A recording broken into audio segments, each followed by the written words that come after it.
नमस्कार दोस्तों, आप सभी का स्वागत है। आज हम बात करेंगे एक ऐसे पवित्र व्रत की जिसका हर माता पिता के जीवन में विशेष महत्व है। यह व्रत है संतान सप्तमी, जो माता पिता अपनी संतान की लंबी उम्र, अच्छे स्वास्थ्य और उज्जवल भविष्य की कामना के लिए करते हैं। प्राचीन कथा के अनुसार मथुरा नगरी के राजा नहुष और उनकी रानी चंद्रकला धर्मपरायण थे। रानी की बहन मंगला भी उनके साथ रहती थीं। एक दिन दोनों बहनें यमुना नदी पर स्नान करने गईं, जहां उन्होंने एक सुंदर स्त्री को देखा जो भगवान शिव और माता पार्वती की पूजा कर रही थीं और उनके हाथ में एक पवित्र धागा बंधा हुआ था। रानी और मंगला ने उनसे पूछा, देवी, आप कौन सा व्रत कर रही हैं? उस स्त्री ने कहा, यह संतान सप्तमी का व्रत है। इसे करने से संतान सुख और संतान का दीर्घायु जीवन प्राप्त होता है। दोनों ने यह व्रत करने का संकल्प लिया। रानी चंद्रकला ने पूरे नियम से व्रत किया और उन्हें एक सुंदर व स्वस्थ पुत्र की प्राप्ति हुई। लेकिन मंगला से पूजा में गलती हो गई। उन्होंने प्रसाद स्वयं ग्रहण करने के स्थान पर अपनी दासी को दे दिया। परिणाम स्वरूप उनके पुत्र का जन्म के कुछ समय बाद ही निधन हो गया। मंगला अत्यंत दुखी हुईं। उसी रात भगवान शिव ने उन्हें स्वप्न में दर्शन देकर बताया कि व्रत और पूजा में की गई छोटी सी गलती भी परिणाम बदल देती है। मंगला ने पश्चाताप किया और अगली बार पूरे विधि विधान और सच्ची श्रद्धा से व्रत किया। तब उन्हें भी एक दीर्घायु और स्वस्थ पुत्र की प्राप्ति हुई। इस कथा से हमें यह शिक्षा मिलती है कि किसी भी व्रत या पूजा में श्रद्धा और निष्ठा का होना सबसे आवश्यक है।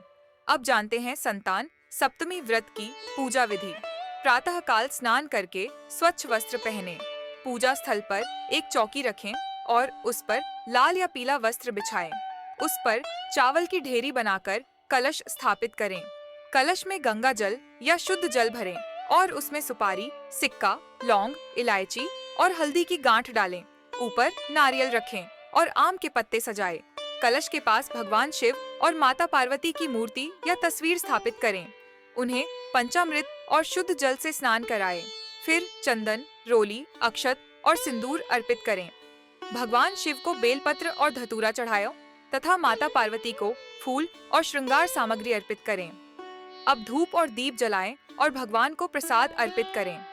इस व्रत में मुख्य प्रसाद 1.25 किलो मीठी पूड़ियाँ होती हैं। श्रद्धा और सामर्थ्य अनुसार इनकी संख्या 27, 51 या 108 भी रखी जा सकती है। इन पूड़ियों को एक स्वच्छ थाली में सजाकर भगवान शिव और माता पार्वती को अर्पित करें। इसके साथ खीर, हलवा या अन्य मिठाई भी भोग स्वरूप रखें। मान्यता है कि इस प्रसाद से भगवान प्रसन्न होकर संतान को दीर्घायु, उत्तम स्वास्थ्य और सुख समृद्धि का आशीर्वाद प्रदान करते हैं। पूजा पूर्ण होने के बाद यह प्रसाद सबसे पहले संतान को और फिर परिवार के सभी सदस्यों को दिया जाता है। इसके बाद संतान सप्तमी की कथा का श्रवण करें।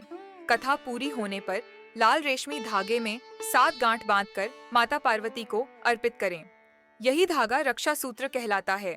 इसे अपनी संतान के हाथ में बांधें या स्वयं धारण करें। अब भगवान शिव और माता पार्वती की आरती करें और अंत में क्षमा प्रार्थना करें कि यदि पूजा में कोई त्रुटि रह गई हो तो कृपया क्षमा करें और आशीर्वाद प्रदान करें। दोस्तों, अगर आपको यह कथा और पूजा विधि पसंद आई हो तो इस वीडियो को लाइक करें, दोस्तों और परिवार के साथ शेयर करें और हमारे चैनल भक्ति द स्पिरिचुअल वाइब्स को सब्सक्राइब करना न भूलें। हम भगवान शिव और माता पार्वती से प्रार्थना करते हैं कि आप सभी की संतानें हमेशा स्वस्थ, प्रसन्न और सफल रहें। आपके घर परिवार में सदा सुख, शांति और समृद्धि बनी रहे। आप सभी को संतान सप्तमी की हार्दिक शुभकामनाएं।